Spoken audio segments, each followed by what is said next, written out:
Come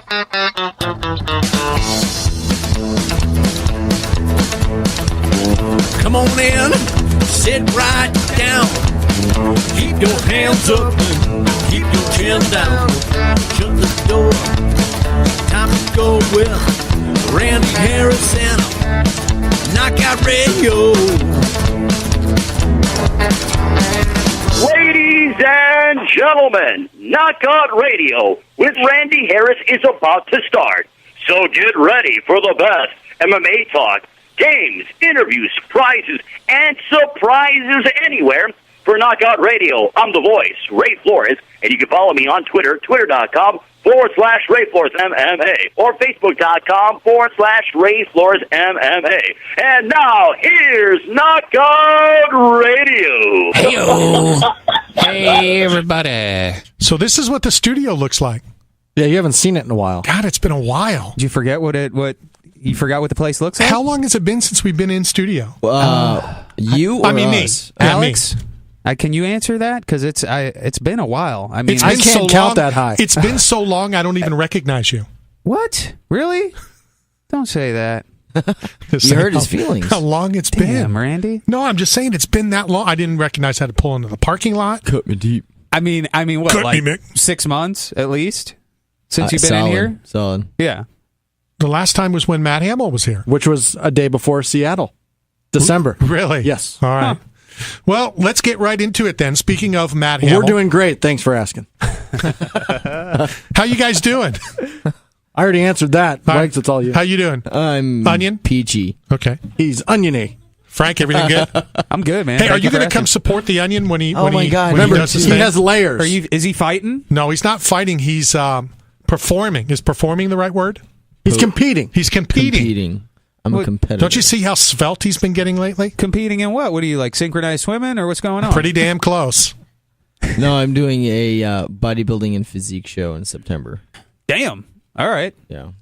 He sounds so excited. We're going to have shirts for all of his fans. Is this going to be like in Tampa? In St. Pete. Very cool. Downtown St. Pete, Palladium, 5th Avenue North. We're going to have a whole crew there. They're all called the what is it? The Juicy Onion. No, the Juicy Fruits. No. The Juicy Fruits. The That's Juicy right. Fruits? And, Juicy Fruits. And the onion peelers. And the onion peelers. Yeah. Onion peelers. Okay, I None like of that this was one. my idea, just for the record. Juicy None Fruits of this is The was Juicy my Fruits. brainchild. It's questionable. The Juicy Fruits is being led by Mick Ferrari, the queer eye for the sports guy.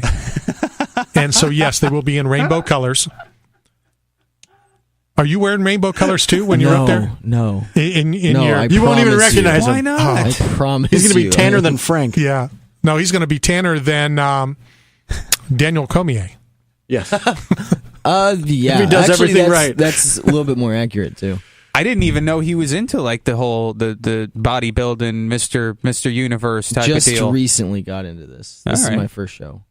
And We'll see how it goes. And I like how he rolls his eyes whenever we talk about it. Every single time. Yeah, but here's the thing. Have you ever seen, when people are like, they stick one hand up to stop, but the other hand, it's like, come on, keep coming, keep coming. You mean like a police officer in the middle of the road? Yeah, exactly. No, stop. You're embarrassing me. Exactly, really. but keep talking. But keep talking. So we're all going to have a big crew out there, and it's going to be a lot of fun. And as we get closer, he'll do a pose off. We're going to have Mick filming in the back. Keep me up to date, man. Yeah. I'd definitely love to come out and show some support. I appreciate it. Yeah. Thank you. There you go. My pleasure. It'll be a lot of fun. All right, so now can I break the news? Yes. I've known for 24 hours. Wow. To the best of my knowledge, nobody knows this information other than Matt Hamill, his new manager, maybe some of his training partners, as well as his opponent, Thiago Silva, is his scheduled opponent. Nice. In Brazil, so I don't like Matt's chances of not, I'm not saying of the fight, I'm saying of just getting to the fight. Oh. He can't hear him, so he doesn't really care. Yeah, well, I'm not talking about the screaming and the hollering. I'm just talking about... I think that puts him at an advantage. It does probably there. It does help Of all the fighters going down there, he has an advantage stepping into the cage. Let me throw out the date for you because as far as I know, this is an unscheduled event. So not only are we breaking Matt Hamill fighting Thiago Silva, not only are we breaking that Matt Hamill and Thiago Silva fight on October 9th in Brazil, but nothing, that hasn't even been announced yet. On the reliable Wikipedia, I do see UFC Fight Night 29. On the 9th? October 9th. Does it say where in Brazil? Nope. It's Okay. that wonderful city, TBA. TBA. Well, that's a dangerous city. It is. You want to be really, really careful there. Give me your thoughts on that fight. I'm excited for it. I like it. Absolutely. Provided, Mr. Silva comes in properly. On weight. On weight, not on On any Why- banned substances. banned substances. Why wouldn't he? I'll put it that way. Why wouldn't he what? Why? Why would he? I'm not familiar too much with Thiago Silva's past. I guess is the way to put it. In the past, has he had a problem making weight, or has he been using TRT or anything like that before? Well, Or is this just based off of recent history for what's been going on? The biggest thing was In the the UFC. Brandon Vera fight, where he tested positive, but he beat Vera, I believe, and then they reversed it because of the positive test. Well, one I believe was positive, and I'm trying to pull it up before I say it, but wasn't the other the fake urine?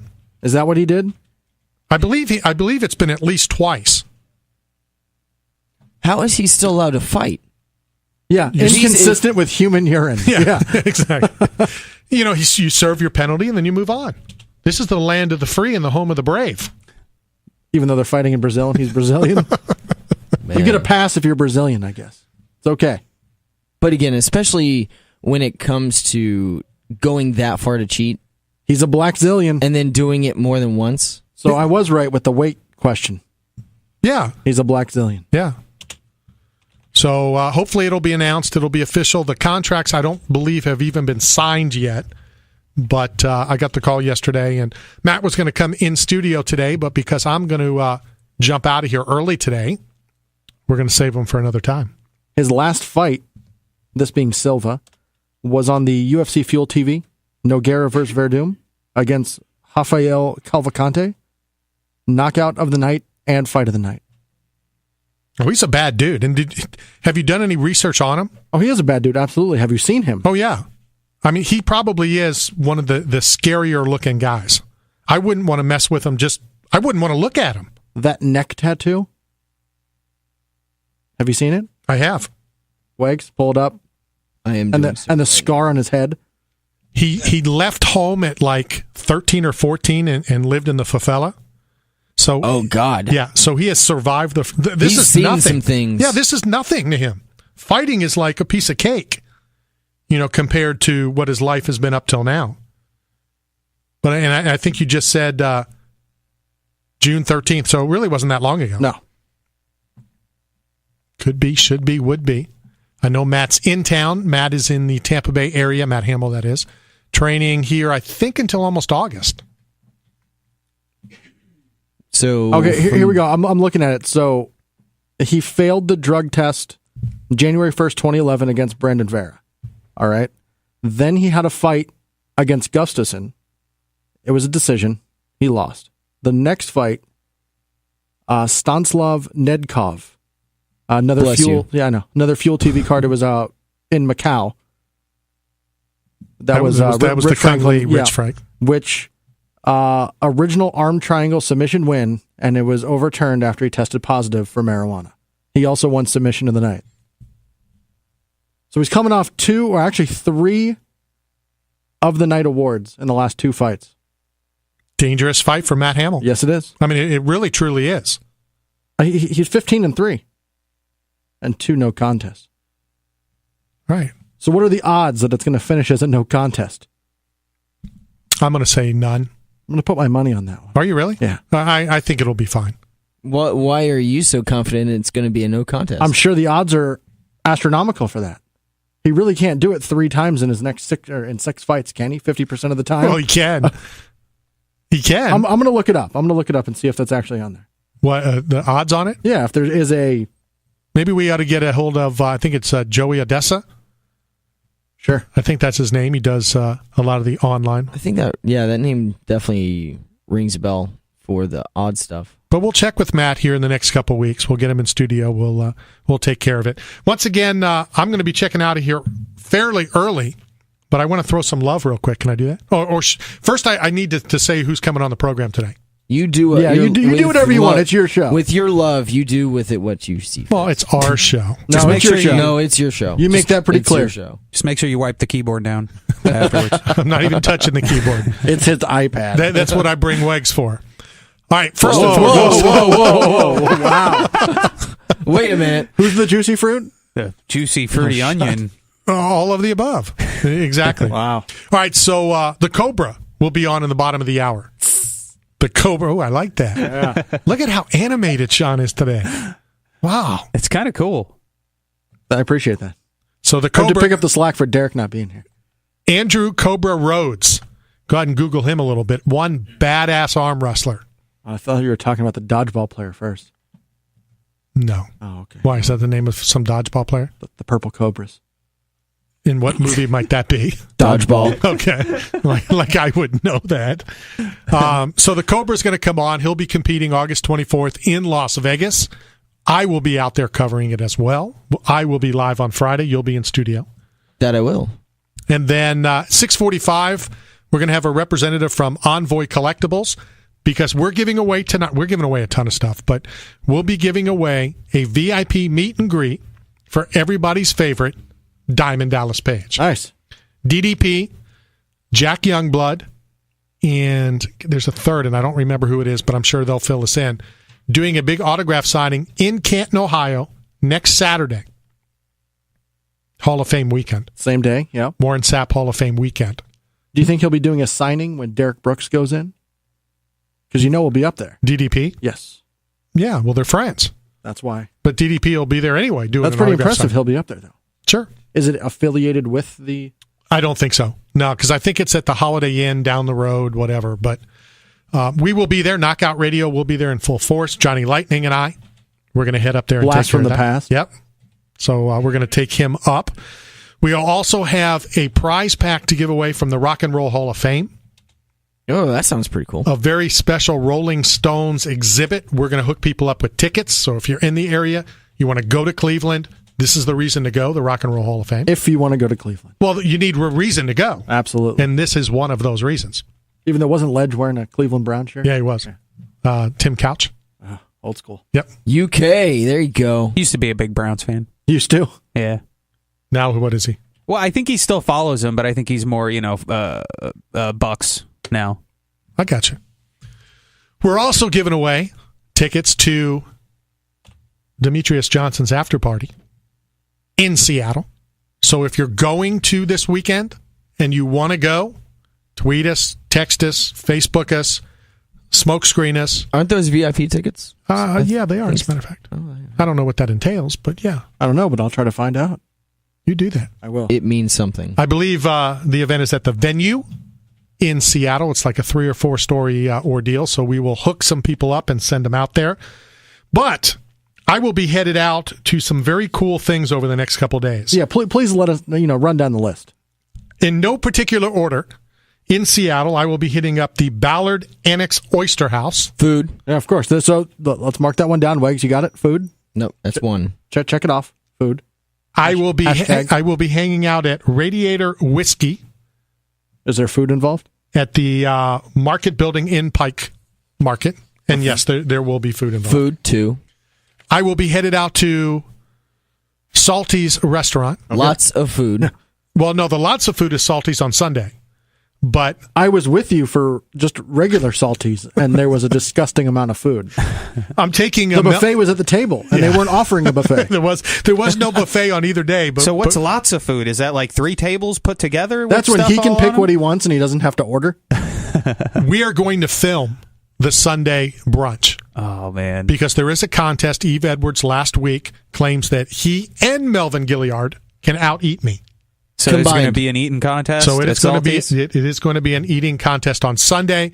But Melvin wants to go check it out after the weigh-ins on Friday. So we're going to go on Friday to Salty's as well. Warm-ups. Yeah. I told him I'm going to compete. Supplemental training. We're also going to go to Matt's in the Market, which is another, food facility. We're also going to hit up a couple museums. And you guys will be very happy to know the scuba diving has been postponed. Of course, because 59 degrees? No, because it's all booked. They can't get me in. they can't find one double XL wetsuit for you. Wow. I thought you were supposed to make them smaller when you wanted to keep me After warm. all that food, a double XL wetsuit. Well, I won't start yet. We were That'll going to be- do this on Thursday or Friday. I'm not going to really start hitting it hard until Friday. Oh, okay. I'm going to hit it hard. How excited are you actually about scuba diving?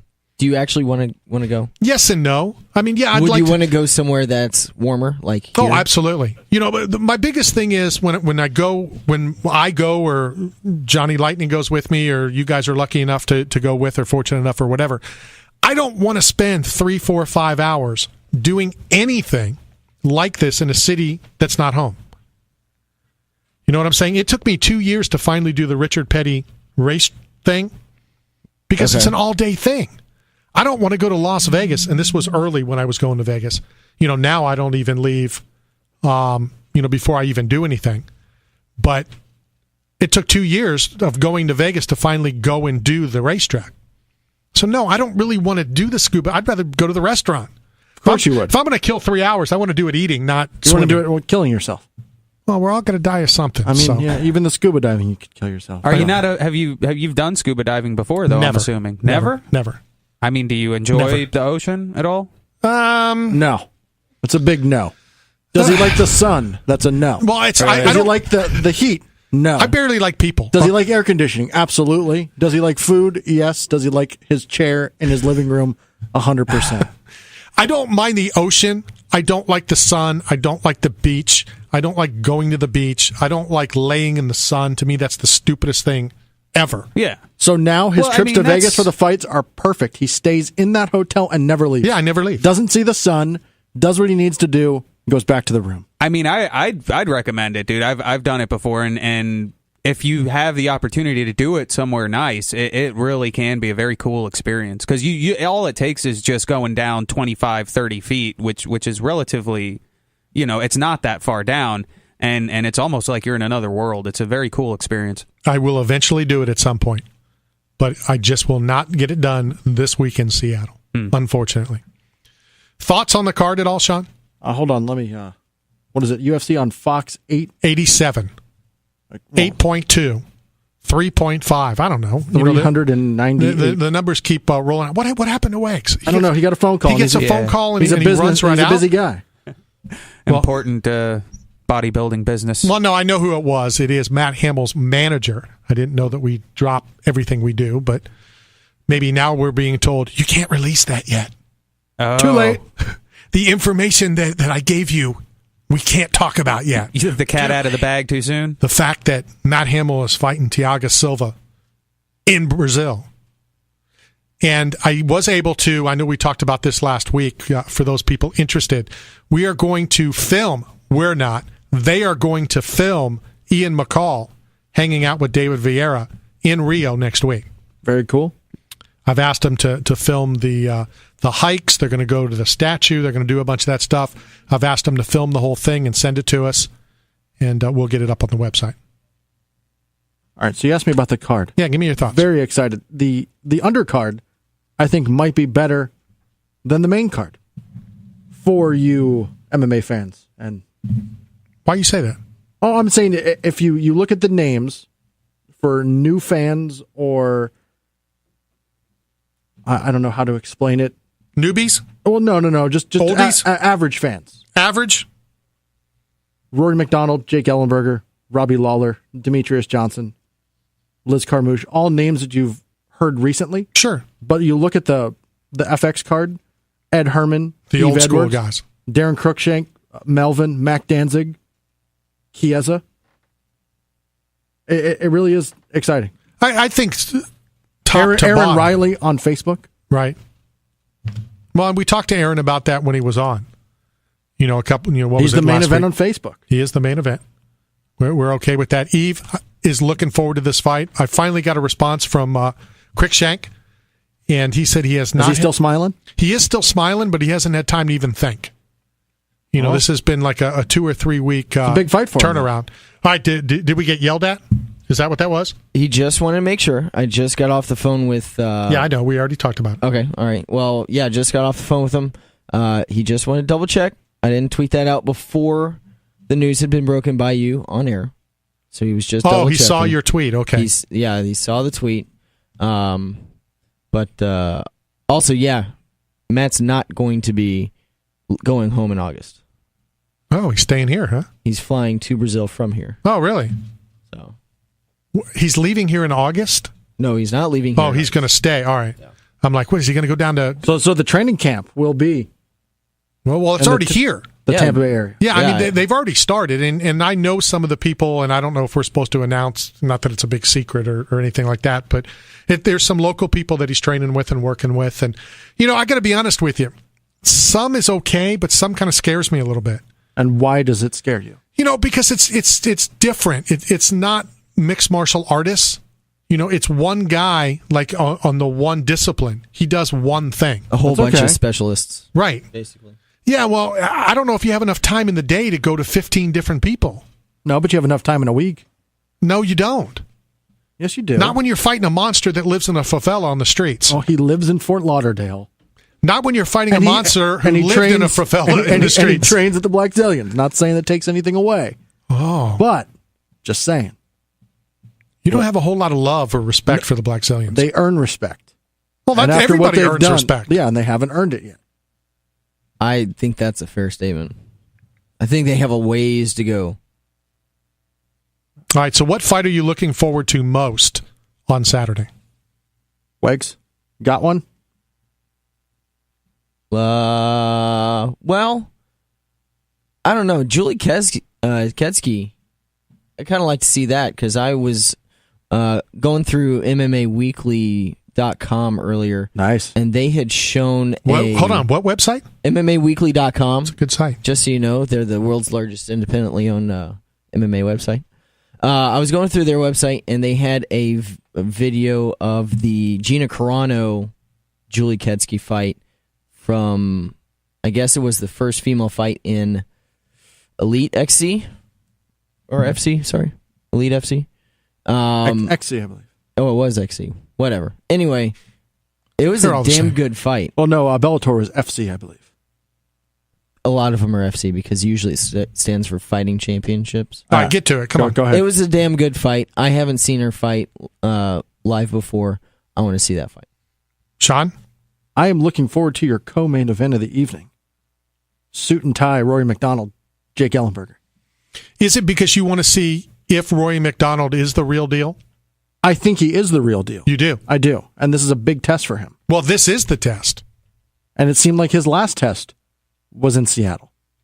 The washed-up BJ Penn. That was not a test at all. Exactly. So it really isn't a test. It's still a name guy. You're going in as the underdog. Who had been washed up for a while, who was coming off of a very long layoff. Yeah, I don't think that was a test at all. And he wasn't tested once they got into the ring. He owned him the entire time. He was off for a year. But the last fight he was in was a fight of the night. And the fight before that was an eliminator for the number one contender. Give names, don't just say fights. Nick Diaz was before that. John Fitch was before that. Matt Hughes. Matt Hughes is his last win, BJ Penn, in 2010. I don't think that's considered a test. I think so. I think this could be more a test. so than Che Mills. Oh, I'm with you there. They were making that one out to be the. Yeah, be careful how you say that. What? They were making out, really? They were making it out.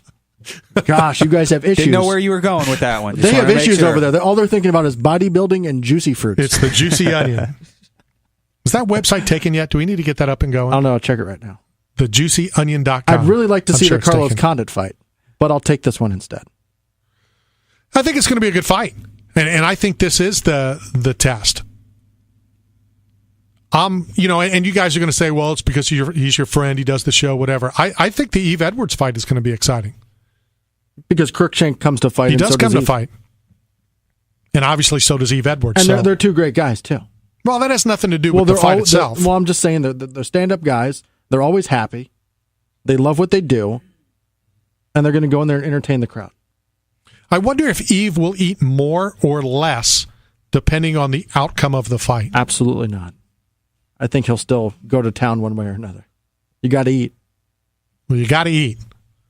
He's going to be eating his entire body weight either way. The only problem is you're going to be eating your entire body weight too. What about the Danzig fight?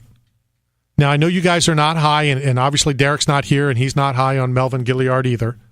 But, Melvin has said that this is kind of the old Melvin. Well, this is the first fight from the new camp. From the grunge. So we will see. Smiley's in his corner. Smiley will be behind him. He will be. Trevor Whitman. I'd watch how you say that. Why? You want to give me a hard time. Oh, Smiley okay. will be behind him. There you go. All right, you're right. I got you. And I'm anticipating the Melvin that we were used to, not the Melvin that went down to Miami, the Melvin that had some issues and some problems. And I'm expecting this to be So the fight of Jackson's the night. MMA Melvin. When did he leave? Do you remember? Because I'm looking at his record. Didn't he leave at about the same time Jones left? Or, excuse me, Rashad left? I think he left after Rashad. Well, Yeah, when did it was Rashad close, leave? but it was after. You guys know when Rashad left? Rashad left a little bit before Melvin did. Oh, thank you. At least Because you were helpful. 855 live on IO, by the way. 855 live on IO. His Just last thought I'd 5 throw it out. fights, 1 and 4. Yeah. Well, So this really is. And he knows that. He knows that this fight, if he loses this fight, and I think he said it on the show, if he loses this fight, he would expect to be let go. I think that's a fair statement. And Then what? I wouldn't want to be He's around got a great Melvin. spot on the USA soccer team. Yeah, he scored a couple goals, didn't he? He only had 1. He only had 1? Yeah. He's very impressive. And how he's able to get back and forth. I must have missed something. Have What you the- not seen Team USA soccer? Melvin plays for Team USA. He was subbed in about the 60th minute the other day. He So did you not. mean a guy that looks like him? Identical. It is him. That closely? It Hold is on. him. They put him in. He never stopped running. As he ran on the field, he then ran towards the goal and scored in about, 16? 14 seconds. 14 he was on seconds. the pitch for 14 seconds. That's awesome. Yeah, it was. That is obviously Klinsman looks like a genius. And then Melvin, This guy is due. Let me put him in. and then Melvin ran right to the golf course after he scored the goal. Does that not look just like him? Oh, See what I'm hair saying? and all. Yeah. That's why. If he Yeah, didn't it's have the the hair, hair. then Man. Happens to be Eddie Johnson, by the way. all right. So But what fight are you looking forward to the most? That would be you. No, he already No, said. he's I'm talking- talking I about already you, said- the host of the show. I'm looking forward to the Eve fight, and I'm looking forward to Melvin. I want to see what Melvin Gilliard shows up. Yes, he's a friend of the show. Yes, we're going to go to Salty's and hang out and eat and all that kind of stuff. And I even told him, don't get crazy on Friday, because I remember Sam Hoger went and ate like a fool after weigh-in, and he blamed that on his loss. That he ate the wrong things. And these guys got to be careful, and they have to be smart enough and be mature enough to not get crazy. Yeah, to They realize have a that you're going on responsibi- Sunday too. They have a responsibility. Well, that's what I'm saying. Don't burn yourself out on the first meal. Don't burn it out. I'm not looking at the fighting aspect. Don't waste it all on the first meal. I'm not saying it that way. There's a It's- second go around. You're going to get it again. It's okay. Save something for the home stretch. Exactly. Save me some food. It's not a sprint. It's a marathon. So, just real quick, what exactly is on the table, so to speak? Haha. Sorry for the pun. Yeah. What's on the table for this bet? I don't know. Busy doing other stuff. He's running around. So yeah, what? What are you talking about? What is the wager Yeah, what's the wager on this for eating said bet? bet? Oh, whatever you want it to be. It's not between us. It's between you and the gentleman in Seattle. Oh, you mean Smiley himself, Eve Edwards? Now, I think he brought Melvin into the bet as well. So is it a combined food between those two guys and you? No, that can't be. Okay. That wouldn't. Just do. checking. I'll take on either one of them, or we can do at the same time. Oh wow! Talk about watch what you're saying. Yeah, I know. I'll take them both on at the same time. Oh wow! Wow, really? that's impressive. Wow! High five Mark to that you. one up, Frank. Food wise, Man, that's going to be a liner. what are you talking You're about? lucky Frank's not here to play the Oh, don't worry. They're doing that in the back. I'll take dong liner from you that you did. Just tell me when you're that'd done. be You dropped perfect. great promos. Yes, Just tell me. Derek when would you're be proud. appreciate that. Thank you. All right, it's your turn. done. No, I'm done. This is your Well, show. you're radio gold. We need to keep you talking. You're such an ass. I will compete against both of them. One will be a culinary competition. Thank you, a culinary competition, and whatever Evie eats, whatever Melvin eats, I will eat more. Not of them combined, of them separately. Okay. Okay. Is that better? As long as all the details are worked out beforehand, because I don't want any questions saying, "Oh, that wasn't the bet." First of all, I don't even know why we're betting. It's a stupid bet. I weigh 280. You guys they weigh are the one that made it. 155. How are they going to eat more than me?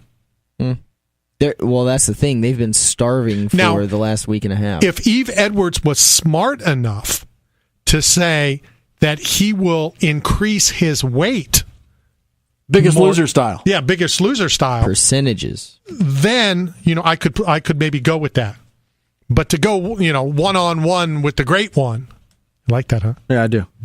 Speaking of Chael Sonnen, you see he just signed a new deal. No, I did not. Yes, he did. Speaking of Chael Sonnen, Brian Stan taking over the play-by-play for... Didn't we already talk about that? I don't think so. No, we didn't. That Jay Glazer kind of hooked him up and all that kind of stuff. No, we'll get back and talk about Brian Stan. He's also going to fill in for Joe Rogan. We'll fill up all that. But on August 24th in Las Vegas, Nevada, I'm looking forward to it. I will be broadcasting live from it. But one of the competitors that'll be out there, and he's got some interesting stories. Let's welcome the Cobra, Mr. Rhodes. How are you, sir? Hey, I'm well. How's everyone? First and foremost, well, we're all doing good. You guys doing all right? We're doing fantastic. Right. Let me ask you this. We had Michael Todd on 2 weeks ago, and he told us that he trains 5 minutes a day. Please tell me you train a little bit more than that. I do train a little bit more than that, but at this point, for me, it's all muscle memory. So a lot of these younger guys train a lot for arm sports, but myself, I like to actually bang at the table, get my hands in it, but I don't use weights. A lot of static holds and getting it done on the arm wrestling table itself. When you are practicing, training, whatever, is it kind of like MMA? You bring in training partners and you bring in a whole bunch of guys, and Yeah, those guys that arm wrestle in groups to train to work on their techniques, and then there's guys that you work with. Like for myself, I'll be at the CrossFit Games this weekend, defending one of my NAL title belts in a super match.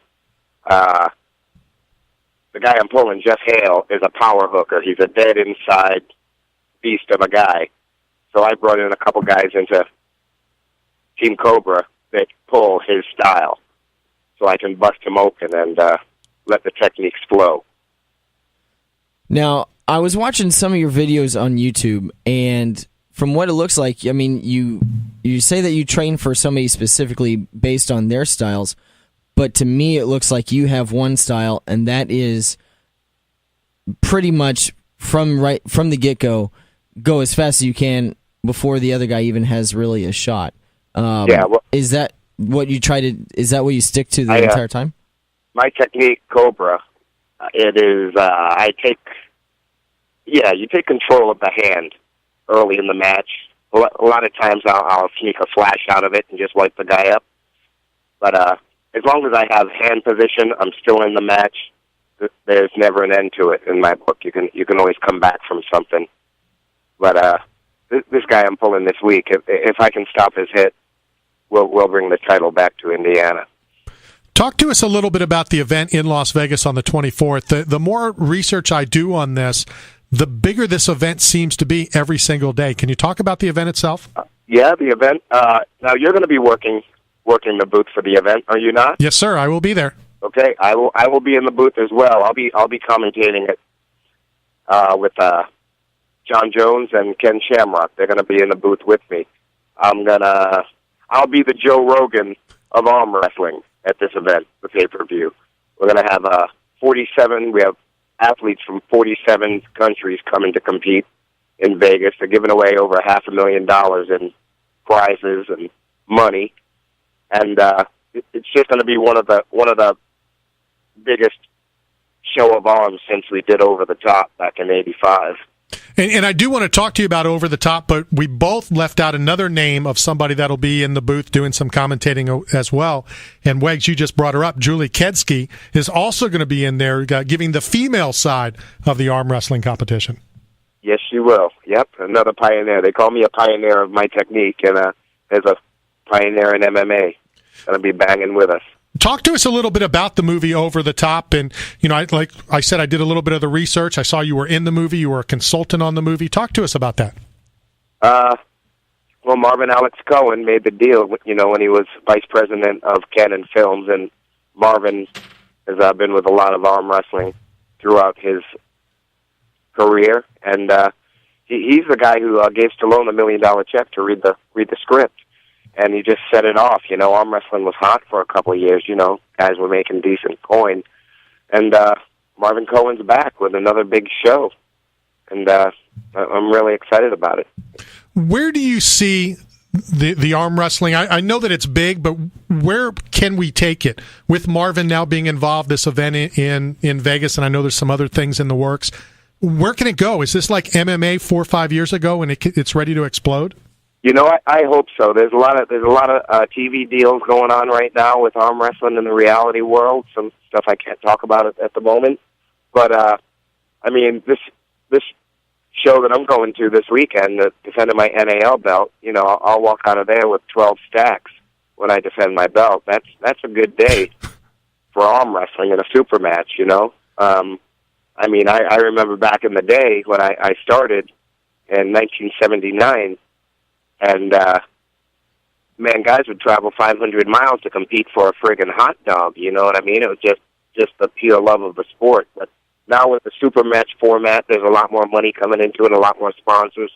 And, look at the crossover with MMA for our show in Vegas, August 24th.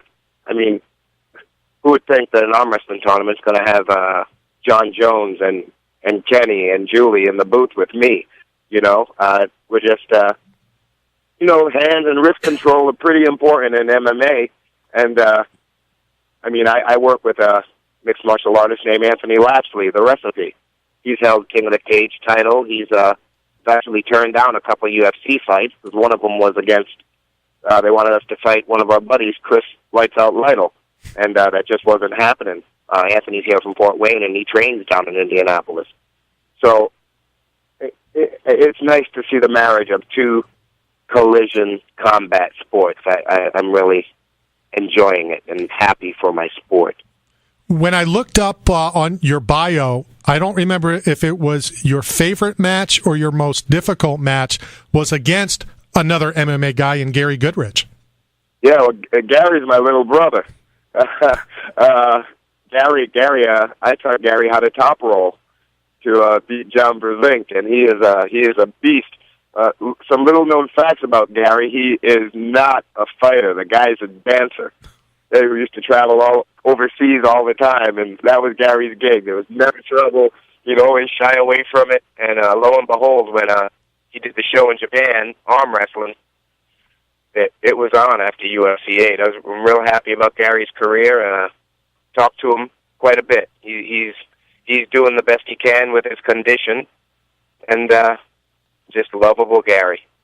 Had the opportunity to have Gary on the show a couple times, and you're right. Gary is definitely a good dude on the phone with us right now. Andrew Cobra Rhodes performs this. Is perform the right? Is that what performing? Competing? What's the proper terminology? Well, I guess you could say on the 24th of August at the pay-per-view, I will be the pundit.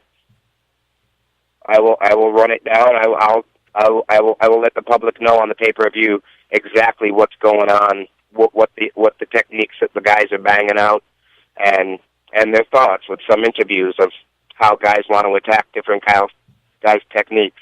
I mean, we've got a wave of Eastern Europeans coming over here, man, and these people have upped their game something fierce. They're machines. So to see all of the countries here at such a mega event, it's just going to be brutal. There's going to be a lot of busted up bodies after that event. How many events can you do? How many competitions can you do in a day? And because I remember when Marvin and I first sat down, he said that this is something that you have to do repetition because you can't come back 2 days later and do it again. Yeah, well, the over-the-top tournaments took a day and a half almost. You know what I mean? I mean, you can some of these big tournaments, you can have 25 matches in a 16-hour period. But I mean, that's old school. Now the game, they've upped it. They've got a lot more tables. They're running it more TV friendly. So matches, the setups are with these pro leagues are made differently than your old school tournament that we used to go to and have to sit all day. Now they're just bang, bang, bang, bang. So you can have now 20 matches in a 4-hour period. So you want to get your match over with. Be fresh for the next. How can people get information, on you? How can they get your results for this weekend? If they don't want to wait till the show next Wednesday, follow you on Twitter. Yes, at Cobra Rhodes, Cobra Rhodes, and there's also a Cobra Rhodes fan page that I need to pick up and get a little more active on Facebook. And we'll be actually one of the guys in my corner is going to be giving live results from the CrossFit Games. That'll be 3 o'clock on the West Coast. That we'll be in the center of the gauntlet, kicking off the finals. Perfect, Wegs. If you can get all that out for me, Alex and Andrew. Hopefully, we can get you back on live when I broadcast from Stoney's on Friday, on the 23rd of August in Las Vegas. We can do this face to face and talk more arm wrestling. All right. Hey, thanks, guys. And war, Julie Kedzie. There you go. She's going to be in the cage on Saturday. I can't wait to see her. I leave for Seattle tonight. Cannot wait. All right, guys. Thanks a lot. Have a great weekend. Thanks, Cobra. That is Andrew Cobra Rhodes, 17 world titles. You really should watch this guy on YouTube. Oh, it's amazing. It's vicious. Oh, and he is where I think Michael Todd kind of waits for you to make a mistake. Andrew just comes in to bust you up. It's violent. It is incredibly violent, and it is immediate. You have to have incredible reflexes just to be able to withstand the initial attack. Yeah, and I guess that's a good reason why did some research, he's Cobra. Looked it up, the attack and pull, and just fits. Got all the terminologies down. Yeah, I do. I'll tell you what, it's going to be a lot of fun on the 24th. I'm glad you're going to have fun. It really, truly is. And on Friday, you'll be in studio over there at Tantalk. I'll be at Stoney's Country Bar as we broadcast live and get some of the pullers on. Got to learn all the technologies. Yeah, terminology. Technology. I don't think there's much technology used in. There's a lot of technology. Really? There really is. They film everything.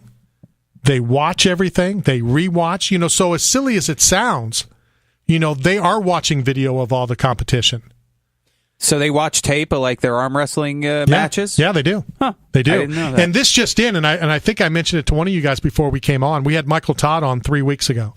Michael Todd is a monster, okay? A monster.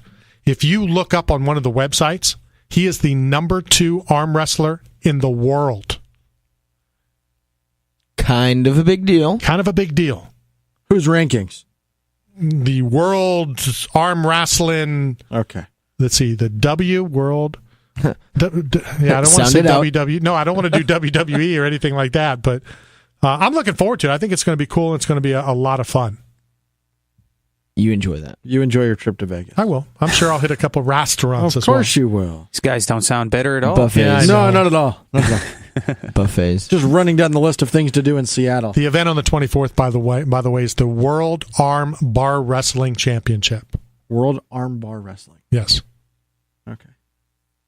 I think they threw the bar in there because it'll be from a bar. Stoney's Bar. Well, I guess that makes sense. 855 live on IM.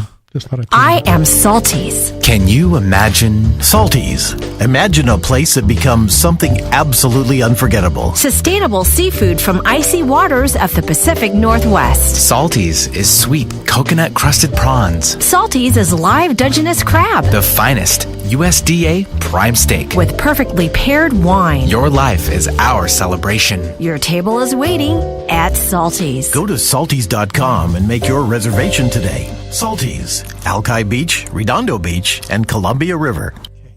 So, don't know if you noticed during that commercial spot, but they used the words icy waters. Dungeness crap. Of the Pacific. Yeah, that's why that scuba is not happening on this trip. That's why the scuba diving's not going down? Not happening. Dungeness crap. I'm going to eat lots of it. Thank you. Your weight. Yes.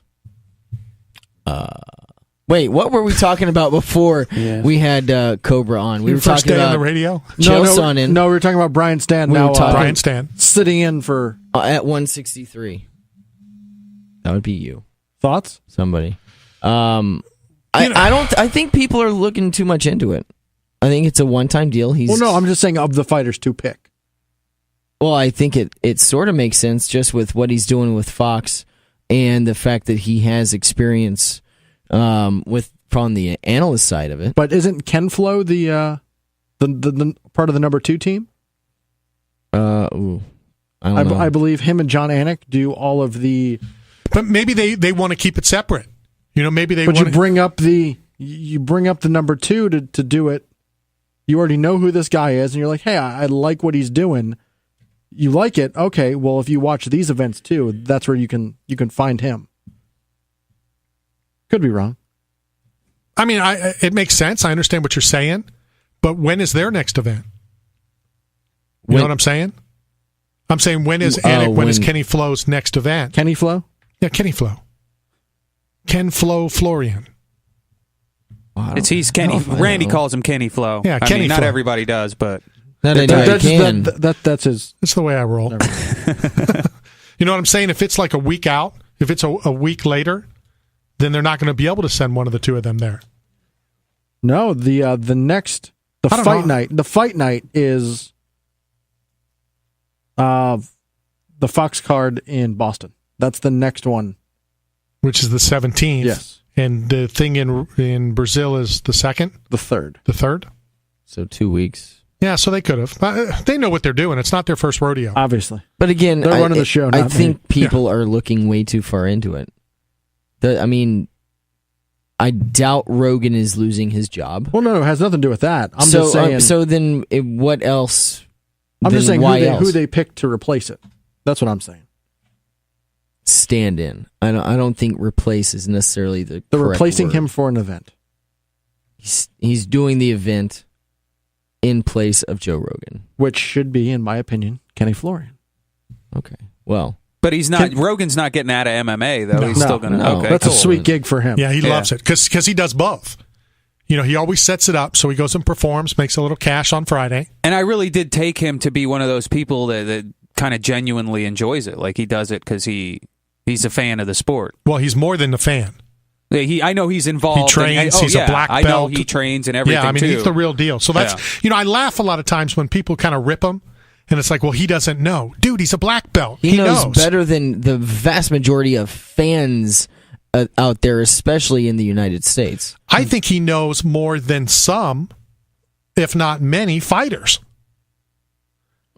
Because again, how many fighters are black belts? There's a lot of black belts, but there's a lot of blue belts. There's a lot of purple belts. There's a lot of juicy onion belts. There's a lot of whatever. But him being a black belt, he knows what he's talking about. Does he get excited sometimes? Of course he does. Hell yeah, he so is does Gus animated. Johnson. Why do you not like him? Love Gus Johnson. I do too. I just don't like him. I think he should call every single sporting event ever. I don't care if he's in 2 places. He works his way up too. Starts off, very monotone, and then just like that. And that's what I like. Screaming, and then but then you turn to the TV if you're not watching, and you're like, wait a minute, that didn't require a scream. I came over here for that. Speaking of screaming, Joe Rogan is money for Q&A sessions too. So is Chael Sonnen. And we brought up Chael Sonnen before we got to Stan. Nice segue back to him. Stan did get Derek's not here. It's Stan. Stan did get his new contract. I think it's 5 fights, and will be going back to middleweight apparently. And I think that's a good move. Wherever the belt is. Well, and do you Is it think wherever the belt is, or is it he still is, in my opinion, the number 2 middleweight in the world? Do you think that the Silva loss has anything to do with that? You have him number 2? He's number 3. Well, no, you have the champion, and then you have 1. Okay. So you have Chris Weidman, then you have Anderson, and then you have Chael Sonnen. Okay. So do you think the Silva loss has anything to do with him saying he will drop back down to middleweight? He wants Anderson to retire because now he's got a shot. Yeah, even though he said that Anderson will never beat Weidman, which means he will never beat Weidman. I don't think he necessarily says that or thinks that. What that? I don't think that statement says makes both. If you can't beat one, and you say someone who beat the guy you can't beat, he also thinks he's the best wrestler in the world. He also says he's never. He says it. Tested positive. Does he believe it? Again, I had a long talk, and I know we talked about this the other day. The fact that I had a talk with another media person before the Chris Weidman fight, and what he said was the difference between Chris Weidman and Chael Sonnen is Chris Weidman believes he can win. Chael Sonnen says he's going to win, and there's a big difference. That's a fair point. You know, I mean, and we've wondered that before. You go in, do you really believe you can beat somebody? What's that? No, you said you had something. I didn't. You were just raving? Oh, I was just letting you guys know we had a call. I threw up the 1 on the. Well, there we go. I can go out and. Are we doing a 10 count? No, I'm. This should be our interview. Oh, okay. So let's hope it is. Let's go to the phone lines. I believe we're going to talk about the autograph signing. We mentioned the Diamond Dallas Page event next Saturday. Hopefully, it's Envoy Collectibles on the line. No, I wouldn't say it's that, but this is Wide Glide. I hadn't called in a while. I was just calling to say hey. What's up, man? How you doing? You want me to hang up on him? No, I just wanted to call in and say hey to you guys. It's been a long time since I've been able to listen to the show. I was on my way home from work. Wanted to call in and say hey. Well, we appreciate it. What's on your mind? Oh, not a whole lot. Just like I said, just wanted to call up and say hey. You know, been missing in action for a while. I moved up to Indiana, and just outside Indianapolis. So. Well, it's I don't know if this is funny, but it's funny because as Ledge was ending the show, he ran a bunch of promos, and I'm like, you were on one of them. I'm like, oh damn, there's Wide Glide. Yeah, every time I turn his show on, I catch that same promo. But yeah, I hadn't been able to listen to a whole lot of the radio anymore. I'm working a regular job now, so God, not on the road anymore. I hate when jobs get in the way of having a good time. Can you still catch us on replay once in a while or on the download Wide Glide? I ain't even really had the chance to do it. I just, like I said, I threw it on the phone today on the way home just to see if I could catch your guys' show. You're still able to watch some MMA though, right? Here and there. I've missed the last 2 pay-per-views, which has really disappointed me. But I'm been trying to watch as much as I can. You going to be able to catch this weekend? I'm a damn sure try. It's going to be a good card, that's for sure. Well, we appreciate you calling in and checking in. Yep, you guys have a go, man. It's good to hear y'all, and have a safe trip going up to Seattle there. I appreciate it. Thanks for calling, Wide Glide. And I always answer it the same way. It's not up to me. It's up to the pilot. I'm going to be sleeping. I hope the pilot's not. That's a good point. That's a really good point. Yes. Well, if he's asleep, we're screwed. There's no comment. Right. There's nothing I can do. I get in the airport. I walk to my seat. I sit there. Hopefully it lands. Asleep or drunk? I'd rather him be asleep. Sleep, and then he wakes up and realizes. Yeah, I'd rather him be asleep. Uh-oh. Yeah. That's what a co-pilot's for, wake you up. Well, exactly. Honestly, isn't that the co-pilot's the one that flies it anyway? The pilot is sleeping. Well, so the pilot's at the bar autopilot before. actually flies it.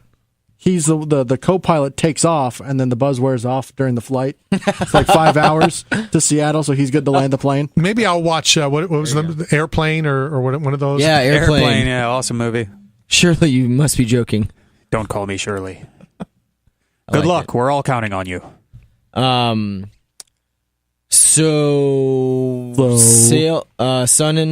when he said that he was dropping down to middleweight, he actually has already picked out his next 2 fights. Of course he has. Of course he has. He's already lined it up. Belfort, and he says he has heard rumors that Sources have told him. Vanderlei Silva is dropping down to middleweight. So I would like that fight. Say again in English. Vanderlei Silva going to middleweight. Sonnen going to middleweight. Sonnen wants to fight Silva. It's the only Silva he can beat. Me gustaría esta pelea. Bless you. Huh? Well, you've said that you would watch Vanderlei Silva pretty much any and every time he fights. Always. Every time he would No watch. matter every what. time. I will watch Vanderlei Silva fight in a garage. I will watch Anderson Silva fight anytime, anywhere, against anyone. I don't care if he wins or loses. It's kind of like a discussion that, I don't know which one of the two of you, I had it with. He's going to about, say, which one of you idiots I talked to? No, earlier. I didn't say that at all. When we were talking about, and I know after I leave, you're going to talk about performance-enhancing, drugs and such, and the comment, one of you guys made about, you don't care, take it, just put, entertain me. Absolutely. So I don't care win, lose, or draw with Vanderlei. I'll watch him fight because he is entertaining. Chris Lieben, entertaining. I don't care if he wins or loses. You don't care what he's taking either. Is Sonnen entertaining anymore? Because he's entertaining outside of the cage. He's not, but he's been a lame duck in the cage recently. He's done a lot of manipulating, that word, to get into. When was fights. he entertaining in the cage? Yeah, and I was going to say when was the last time he was entertaining? I like Chael, but really, when is he entertaining? He's entertaining leading up to the fight. He's entertaining at the press conferences. He's entertaining, and then he comes and fights. You look forward to fight week. Yeah. But I wouldn't say that Chael Sonnen is the most exciting. I wouldn't say that he's exciting at all. He's just the master manipulator. Kind of like Greg Jackson on Fight Master. Which we need to talk about. We need to talk about Greg Jackson, and we're going to talk about the DDP, Jack Youngblood ticket giveaway. We'll do all that when we return. All right, so lots going on. Seattle this week. My plane leaves in like an hour and 15 minutes. You're just hanging out. What are you looking at me for? Nothing. I'm just shaking my head. Okay. Shaking my head in amusement. Okay, what's going on? Do we start looking ahead to next week, or do we just concentrate on Seattle right now? You have to concentrate on Seattle because you got a whole another 2 hours to talk about next week. Well, but you can always go back and talk about Seattle next week as well. Well, you could.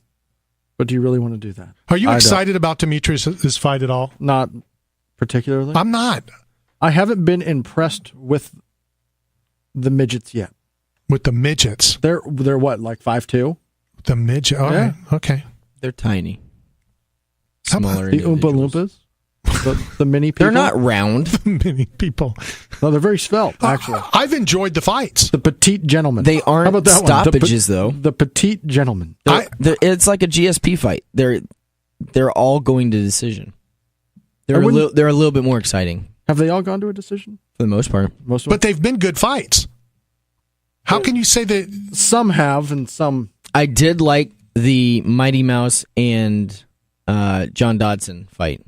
Did you see? That was a good fight. Hold on, time out. American Ninja Warrior on Monday night. John Dodson was on. I saw it.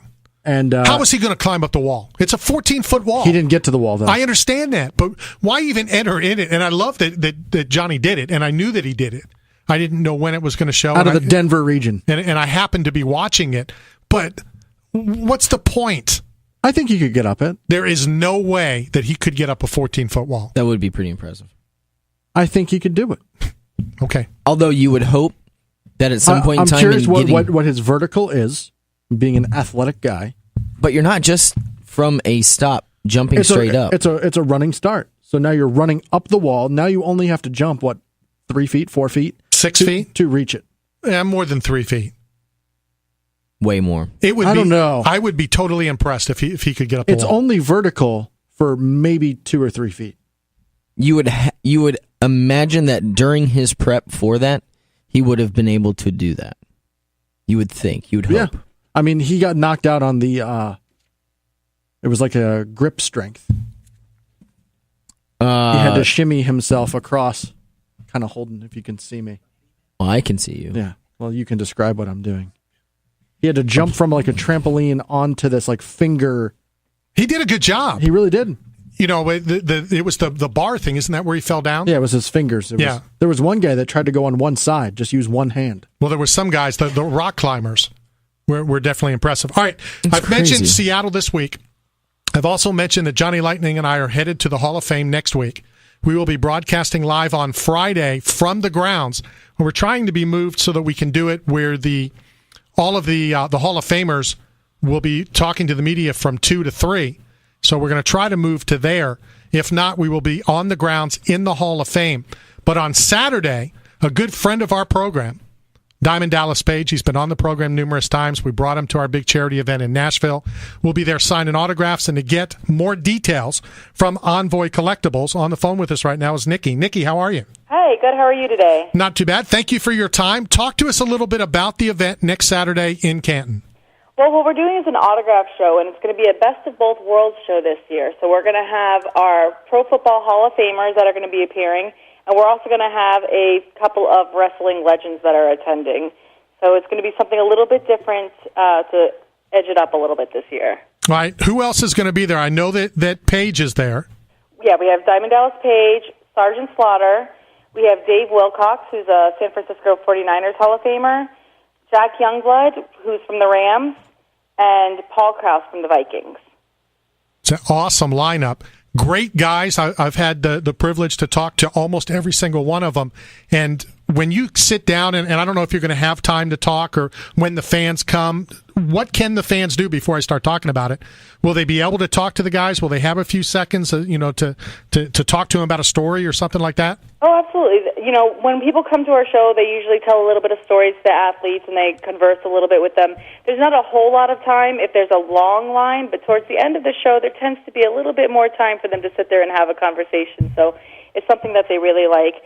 And this year, something that we're doing that's a little bit different is with both of the WWE guys, we're going to be having a photo op. So they'll be able to stand up, get their picture taken with them, which is something that we haven't done before. That is very cool. And I know that's one of the things we're giving away is the opportunity to get an autograph and a picture with Diamond Dallas Page. Actually, we're going to give you one for Diamond Dallas Page and one for Sergeant Slaughter. There you go. Yeah, so we're going to have two different giveaways to give out. Awesome. Now, for people that are listening across the country, they're coming to Canton for the Hall of Fame, or we've had a guy tweet us that said he's going to come for this event only, doesn't even care about the NFL Hall of Fame. How do they get information? How do they purchase tickets? Well, we have our information on our website, www.envoycollectibles.com. It's also featured on Signings Hotline, and we'll have some radio airplay going around as well. Now, we're also based in Tampa, national show based in Tampa, and I understand, and I hope it's not too early to kind of talk about it. I think you have an event coming to Tampa as well. We do. On October 26th, we have a show at the Doubletree Hotel by the airport, and so far we have Mick Foley and Jake the Snake Roberts coming. That you know that Knockout Radio is going to be at that one. Oh, I hope so. We look forward to seeing you. That is definitely for sure. Nikki, thank you very much. We're going to give one of those tickets away tonight. We'll give the other one away next Wednesday. And Johnny Lightning and I will come see you guys on Saturday. Okay, great. I look forward to seeing you. Thanks for the call. Thank you very much. That is Nikki from Envoy Collectibles. And they've added people, since I first started talking to them. So it's kind of an impressive little lineup there. It really is an impressive lineup. Jack Youngblood, Florida Gator, by the way. Absolutely. Everybody's head popped up when that Foley name was dropped for that Tampa event. Well, there might be more involved in that than you know, and that's all I'm going to say. I was kind of stoked to hear about Sergeant Slaughter.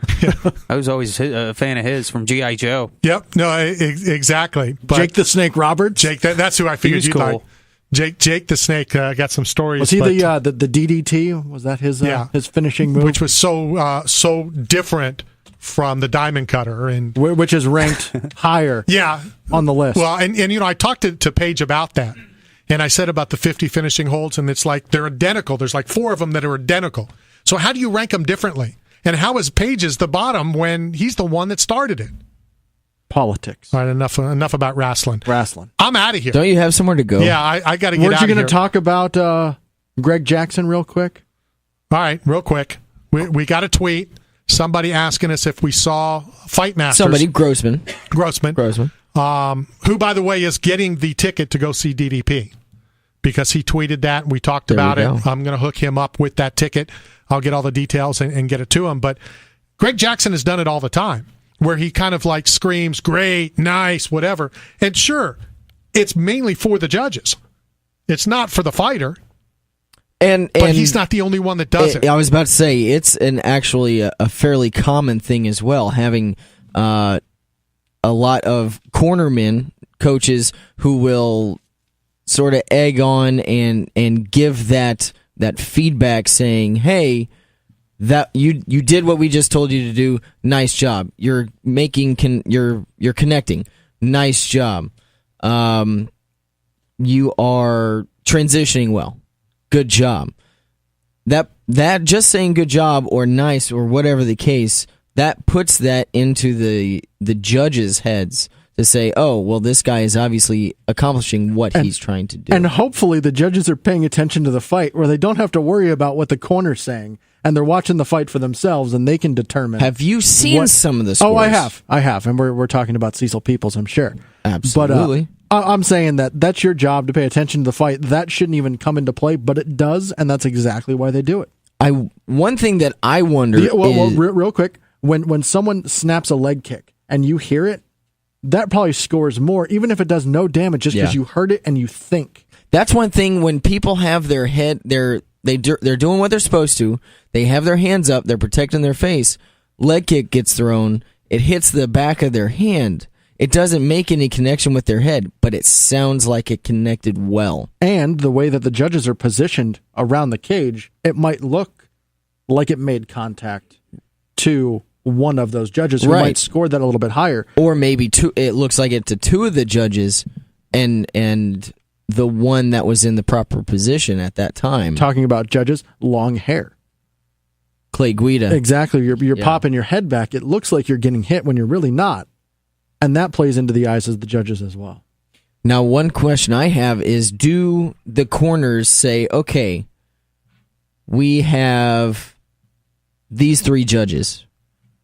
We think one responds more to something like that. That would be a great question when we have Greg Jackson or actually any fighter. When you see, because I know that they get the list, or I know that there is a list when the arena opens that the commission does put on that says who's reffing and I believe who's judging each bout on the card.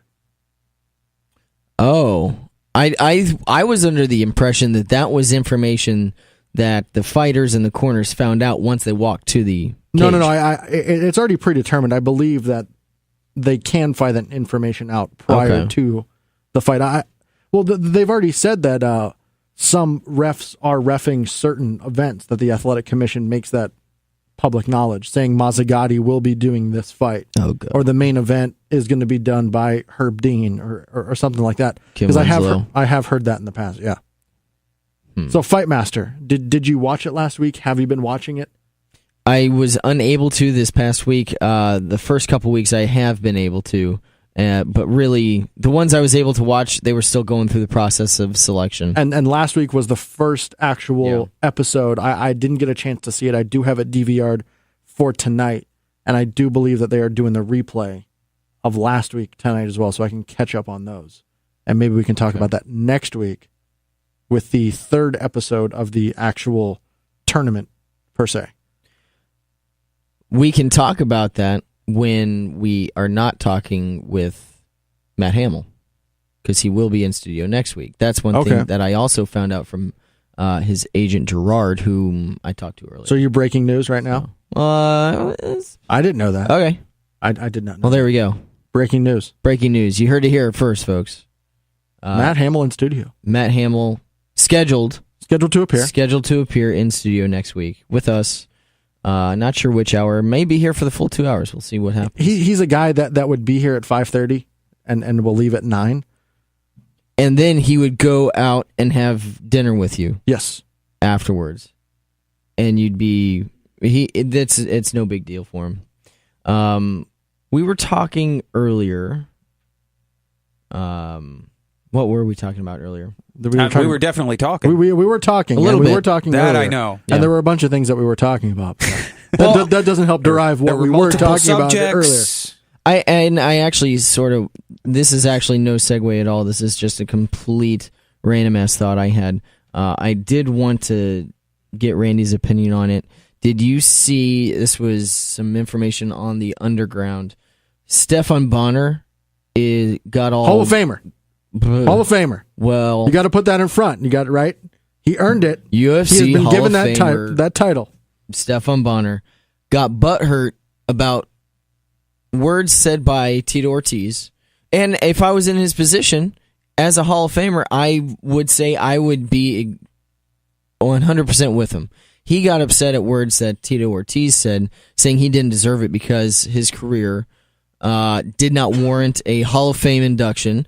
That one fight does not a career make, even though that fight may be worthy and probably is worthy of some sort of Hall of Fame recognition. The fight is Hall of Fame material. And that's and something what it that did for the sport and for that company. Certainly, especially the timing of that fight. Absolutely. They said that was it. That after the show was the last ditch effort to make this thing go mainstream. I remember that they put everything in that show, and it worked. And that fight solidified everything. It happened to work. Oh, it was great. But that's something that also everybody here on Knockout Radio has said pretty much the same thing. Absolutely. I don't disagree with what he said. And this is the thing. He got upset with what someone said about him. He owned, and I believe he still owns, a company that makes fun of people. Oh. It was Trash Talking Kids, and then they changed the name to Punch Buddies. Punch Buddies, But those shirts and those pictures were making fun of those people without their permission from what people had said and what had been alleged. So how is it different from someone now taking a shot at you? Well, that's the thing, though. I don't really see as Tito taking a shot, quote unquote. It's a shot. It's his opinion. It is his opinion, but you're taking a shot at the guy saying he doesn't deserve it. And I can understand where someone would be upset, but I don't disagree with it because I have the same opinion. Now, both fighters, Hall of Famers. Both fighters are retired. It lessens the meaning of the Hall of Fame when you put somebody in like that. And what Randy says is now it's the Hall of Pretty Good. It is pretty good. Yep. Isn't he a 2-time steroid abuser? Yeah. That's a true statement. 100% tested positive. Now going, I wanted to talk to you a little bit about performance-enhancing drugs with all the news in the sports world about performance-enhancing drugs and how performance-enhancing drugs in mixed martial arts and what we have seen that the testosterone, which you can which is a legal substance, which is a performance-enhancing drug, even though it is something in your body that you do produce. It's naturally occurring. It is, but people testing positive for elevated levels because they're trying to gain that extra edge. Well, and that is something I think people need to realize. There is a very large differentiation between these substances and their uses. When you talk about testosterone, yes, it's naturally occurring. Yes, it can be synthetically produced. Yes, it can be legally used by individuals to help boost natural levels to where it should be. And what you can say, it's legal for anybody to use that is not in the sports field. You can use it. That is not a true statement. But you can go and you can go and get it. It's not something that's illegal for somebody to have. Correct. Right. But in the sports field, it's illegal to have it if you don't have proper documentation. Exactly, the proper documentation. And it's also the intent behind the use of it. Does that make sense? If you are using it specifically to gain an advantage, that is when it is a performance-enhancing drug. Make sense? If you are using it with all the proper documentation saying that you are trying to boost your own testosterone levels to where they need to be for an individual your age, then that's not a performance-enhancing drug. If you're just trying to get back to normal, yes, then it's okay. So for an individual of your age. So here's a question when it comes to other sports and mixed martial arts as well. If you are injured and you take a substance to get back to 100%, to perform at your best and to continue to entertain, I think that's okay. You're trying to you are doing whatever you can to get back out there as soon as possible to perform. You want to earn your money. Mm-hmm. You are taking these substances to earn an income that you don't get paid without it. You want to go out there, and in some sports where it's guaranteed funds, it doesn't matter whether you play or not. So you're saying Baseball. like where it's okay for people to have narcotics and things in their system during times of injury because of prescribed medications. Yeah. It should, in the same vein, it should kind of be okay for them to have more testosterone in there. If they're trying to get back to normal, like what Wegs is saying, yeah, then it's okay. If you're hurt and you need to take something, that's fine. You're trying to get back to normal. From a therapeutic standpoint, but it should be okay. You're not abusing it. When you're abusing it, then it's an issue. Yes. Because you're not doing it properly. But if you need to take XYZ... There are guidelines. But I don't even think there should be guidelines. If you test, you need to get better. You go to a doctor, the doctor says this is what the issue is. You need to get better. You can take whatever you want. Get better. Then come back. If you have elevated testosterone, steroids, I don't care. Get back so I can watch you. And when it comes to baseball, I could care less what they're taking. Hit a 750-foot home run. I don't care. It doesn't affect me. I want to be entertained. I don't know. I'm not. I kind of used to take do you that wanna, same do you want to stance. see? Do you want to see a 1-0 pitchers duel? No. Do you want to see like home run derby? Yeah, but doesn't it to you like when you consider dudes on steroids, doesn't that take away a lot of the, because baseball to me is one of the sports above a lot of others that really has the potential for some crazy, really fantastic, awesome plays and like achievements that these guys can do, like when they run up 3 steps up the wall and rob somebody of a home run. Bo Jackson. Or they fucking laser it across the field to home plate. Those things are great, and I think it'd kind of take away from those. But it's entertaining, and you're like, wow, you want to see more of that. But it wouldn't have the same effect if I knew he was all roided out. I'd be like, because but you don't know now if he's roided out or not. He probably is. Well, because one of the things that kind of inherently makes it impressive when you watch him do it is the fact that this is a quote unquote normal guy. But they're not athletes. Are not normal people by any stretch of the imagination. Well, they start out with the same framework, and it's through work, hard work and training, not through and chemicals. Opportunity. Yeah, and opportunity, but not through chemicals that they achieve those things. Correct. But people do take supplements to enhance. So is that considered performance? It is considered performance enhancing. I mean, not if it's, I don't know. Wegs, what do you think? Technically speaking, a pre-workout that you take before you go to the gym is enhancing your performance. You are putting something into your body, like as far as supplement, whether like it's caffeine or anything like that. You're using that to enhance your performance. You know how people wear the tape on their backs? That is kinesiology tape. That is enhancing their performance. It makes them feel better. True. I mean, you could also take a sugar pill. The and necklaces. You think that you are having Gatorade. It's placebo effect. Yeah. Gatorade puts stuff back into your body that you lost. It's enhancing your performance. Didn't they say in the ad that they were sluggish? They needed something to give them a boost. I understand what you're saying. I understand why you're saying it. I think it's a reach. Anything can be with Gatorade can be considered performance enhancing. True. Now, the entire reason why I brought this up has nothing to do with performance enhancing. I just thought it was something good to talk about. No, it was. It definitely chewed up a good 10, 15 minutes. I'm hungry. You're always hungry. There. He said, "Oh, okay." Bye. Hey, you're a Harris. How did you miss free food? There's like pans of it in the. I'm not on the same level as him. You're still working on your food radar. Oh no, I got great food radar, but I just didn't see it. Anyway, I'll be back. Anyway, like the Terminator. Bonner actually responded to what Tito said, and I guess he had been asked if he was going to call out Tito.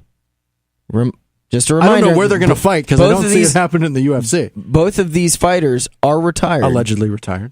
They're retired. Tito wants a comeback. There is, and here we go. Don't call it a comeback. Don't call it a comeback. Quote, I'm going to call it how it is. I'm going to help him out. These are some scathing remarks, by the way. We all know Tito is broke. We all know Jenna took his money, his punishment clothing. The only people I see wearing that are homeless people. His management company laughs. He's not making any money there, so I'm going to help the poor guy get paid. Wow. Strong words. Scathing remarks. From someone who has a clothing company, allegedly. I haven't seen anybody with those shirts on, let alone homeless people. The more people pushing the brand, the better, right? That's what it's about. Free publicity. It's marketing. It's all marketing. Okay, so in the land of what if, is that an interesting fight to anybody out there? No, not to me. I don't want to answer for everybody out there. 885 live on IO. There are two people, well, one person that I know is interested in that fight. Tito Ortiz? Stephen Bonner. Because he needs money too? Because I'm sure he needs money. Everybody needs money. I don't know. Why would you not be interested? Isn't it always fun to watch two dudes beat the hell out of each other? Well, yeah, but when you're, one, the two, nothing wrong. He's a nice guy. The 2-time steroid abuser who his last fight went out there and tested positive and looked like an idiot. But again, when it comes down to it, and we had Stefan in studio right before the fight, immediately before it was announced he was going to fight Silva. Yes, I actually it was minutes. It was the same night. Yeah, it was. So that gets announced. I imagine he already knew. Oh, I'm sure he knew. He knew it was close. At least it was close. He knew going into it that he really didn't have much of a shot, and he didn't seem like he was in the right frame of mind. It was a paycheck. He was looking to get paid. That's all it was. And there's nothing wrong with that. And it was a lot of money because it was against Silva. Well, no, just because of who you're fighting doesn't mean you have to be paying. Everybody has their own individual contract. I thought he got a little bit more. You might get a little bit more, but it's nothing that's, I would say, substantial. I mean, what did Weidman get? 26? He was 26 and 26? And Anderson like was, that. what, a quarter or maybe 300,000? No, even? he got 6. I thought he got 6. I'm not sure. I'm just going. 600,000. A lot of the big name guys are just a flat rate. Yeah, I think he was one of the flat rate guys. A flat 600. And plus, behind the scenes, yeah, pay-per-view dollars or points or however they go off that stuff. Mm-hmm. Speaking of contracts and money, Roy Nelson getting the long-term deal. 9 fights. 9-fight deal. 9-fight deal. Quote, I will be fighting for the UFC for the rest of my life. Wow. You won't see me fight anywhere else unless the UFC goes under. I don't think that's ever going to happen. So that shows where his loyalty's at with the long contract extension. He saw what was out there, and he made a business decision. But again, and we fought about this for a while, leading up to him getting signed. Where was he going to go? There's one other place to go. There's two places to go. But again, off the top of your head. Are they options? Yes. Are they even close to the UFC? Oh, absolutely not. So why even consider them as options? If you're in a position... Ego. He's a guy that has a ego. Yeah. And to stick it to the UFC. That. You might be one of those people. You don't know how he's set financially. Some people are happy. And he's his like, manager, you know what? I'm good. Mm-hmm. I'm going to go where I'm happy. I'm put down constantly from the president of the company. He doesn't think very highly of me. How does that help me in the grand scheme of things? Now, Dana can fall back on the loss to say, this is why you're not getting a title shot. Look at your last performance. You have to go back to the bottom. If he would have won that fight, the ball's in, the UFC's court now saying, this is what I'm worth. I am a title contender. Pay me. Well, I mean, obviously he did get paid enough to not go to a different organization. So we don't know the financials he's still relevant. yet. He is still relevant. Very much so. In the heavyweight division. Well, yeah, because he just signed with Cormier. Speaking of title shots. Go ahead. Well, I mean, if he fights Nelson, if he beats Nelson, he's still in the middle of this drop to light heavyweight, and he's been chirping, or it's been said that he could, or he at least thinks he should get a title shot once he makes that drop. But what happens, the land of what ifs, what happens if Roy Nelson goes out there and beats him? Does that tarnish any kind of title shot at light heavy? I think it does. I think it does too. Although I've also said, I think it was either last week or the week before, I said that Cormier moving down to light heavyweight, give him a fight at the division first before giving him an immediate title shot. He is a champion. He has one fight in the UFC. Has he fought in the UFC or no? Mir. The Mir was in the UFC. Okay. Yeah. He does have one fight, so at least he has that. Exactly. He has one fight. But people have come over with no fights and gotten a title shot. Jake Shields did it. I think that was a different situation. He was a champion, and they were merging the champions. But right, they were merging champions then. But he's already had a fight in the UFC though. But he won't fight for that title. He won't fight for to unify, if you want to say, the Strikeforce and UFC heavyweight title. That's been done. If they didn't do it at first, then you missed your shot. But if that's what they want to make, they think people are going to pay for it. Like we were talking about last week. You're talking in the light heavyweight division, Machida is the next in line. Do people want to see Machida? Would they rather see Cormier? I personally would probably rather see Cormier than There Machida. you go. And this is going off of no fights. You're not looking at what they did in their past fights. You're just going off of what's interesting. Machida has a fight lined up. Yes. I believe it's in 2 weeks. He is fighting recently. Okay. Soon. In the near future. But bottom line, we have to get past this fight at 166 first. The Nelson Cormier fight. We have to get past that fight first. Absolutely. Who do you have? I don't know. It's tough. Does Roy Nelson lose 2 in a row? A losing streak? To me, that's hard to see. I'm torn between these two because I do like watching Big Country fight. I think his power and his Homer Simpson defense is just. Boy, please enlighten us. You punch, it doesn't matter what you throw at him, he can absorb everything. Absolutely everything. You can drop a nuke on him and he's going to still be standing. Machida's fighting Phil Davis. That's right. 163. I don't know. I have Phil Davis in that one. You got Davis? Yeah. That's just me. Nelson, Cormier. I don't know. I guess I'd take Nelson.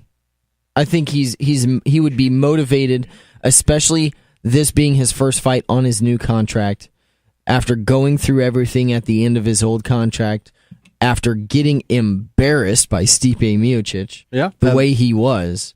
Outclassed. He just has all that extra motivation. He does. But how many times have people said bad things about him, negative things about him, using that as motivation? And then that fight happened with Miocic. There was a lot riding on that fight. There was a lot of pressure. Everything was building up for a title shot with him, and that was, I would say, an easy fight for him. Him looking at it saying, you know what? This guy isn't on the same level as me. I should win this fight. And that's why I don't think he would have felt that he would have a whole lot of pressure on him. He'd take Miocic for granted, basically. And that's what happened. And in our opinion, that's what happened. That's how we saw it play out. When did you say this fight is? This is 166. And that is? It's the co-main event of the Kane JDS. So that's in Houston. I think. Yes, October 19th in Houston. That is a true statement.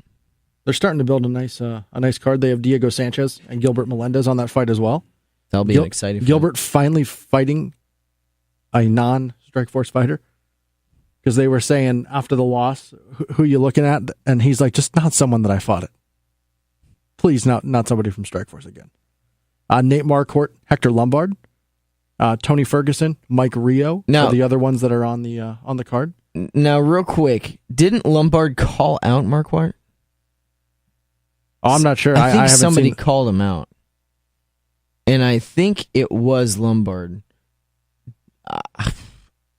So I think Lombard might even lay another egg. You think so? I think it's possible. I mean, he's had a lot of, because this is his first welterweight fight. Yes. Didn't he drop down to welterweight? Yeah, he dropped down to welterweight, and that's when he called out Marquardt. I don't know. He's a big guy, a lot of muscle. Marquardt is used to fighting at that weight. That's going to be really, really hard for Lombard to deal with. He will have to do an incredible amount of cardio just to be able to hang for 3 rounds. You think so? Yes, absolutely. If he doesn't get some big stoppage early in the first or sometime in the first, he's going to have a rough go of it. And I think Marquardt. Do you think it's the weight cut or that he's fighting someone who's established at that weight? I think it's both. It's a bigger name fighter. No. Because ability wise, I do think Lombard is very gifted, more athletic. Is that the term? Yeah, I guess that would be the best way to put it. But the first 2 reasons, the weight cut, and Marquardt has established himself at 170. He's used to fighting at that weight and performing, and Lombard just isn't. That's a big difference. That's a big deal. It's a 15-pound difference. Yes, between what they weigh in at in middleweight and what they're supposed to weigh in at welterweight. Exactly. But do you think if he does it properly? Because I've heard you preach weight loss. If they do it properly, you don't think that he could drop an extra 15 pounds? Okay, so let's see when Lombard's last fight was. I think it was a while ago. I haven't heard the name. Do you have anything? Coming up to it. It was against Yushin Akami, March 3rd. Okay. So really, it's not that much longer of a normal layoff. What, March to, would you say October? So March to October, that's 7 months. 7 months off. 7 months. Usually you're like probably trying to fight 3 times a year, let's say. Yeah, normally about 3 times a year. So 4 months.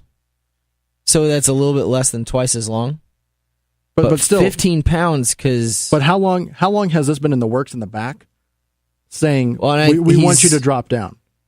And I don't think you do it if you don't feel you can do it. Because that's he's big for him. Dolce diet. Is he? That's what he did last time. And I believe... it's popular down there. Isn't he? He's out of the Miami, Fort Lauderdale area. And Dolce brought it up, I think, when he was on the show. I guess that was probably, 2 months ago? It was before the Johnny Hendricks fight, I believe. Yes. Who's also a Dolce dieter. Yes. So a little bit more than normal time, but with 15 pounds, he's not performing 15 pounds lighter that entire time. So he's not used to getting into the octagon and literally laying it all out in the cage. Now, usually a lot of people say, you're supposed to train harder than the actual fight. Yeah, and I do know some fighters who do a test cut, and they do get down to that weight during the camp. Oh, but to again, see how they perform. But I don't know. It's hard for me to say, okay, today I trained harder than a fight. You don't know what a fight is going to be like until you get there. Oh, absolutely. That is strictly my opinion. You don't know how a fight is going to be. You don't know how hard you're going to have to fight because you don't know what fighter is going to be stepping in across the cage from you. Yeah, the closest you can get to that, I think, is if you fought somebody... If it's somebody you fought before, but even in those cases, that dude might have trained completely differently. He may be way more prepared than he was, and in a lot of cases they are. So even then, you don't get the that advantage. You can watch someone on film, but it doesn't mean that's how they're going to perform. Yeah. Plus, when it's all said and done, you have the difference in age from the first time they fought to. Let's say if you're fighting somebody you fought before, you have the difference in age for that individual. You have your difference in age. You've had the maturity gained on both sides. You've had the athleticism and the ability lost on both sides. just due to natural aging. Any injuries that happen along the way that could change your ability to train or to perform. So there are way too many variables, and I don't think he has a shot. Actually, the more we talk about it, the less confident I am that Lombard has a shot against Marquardt.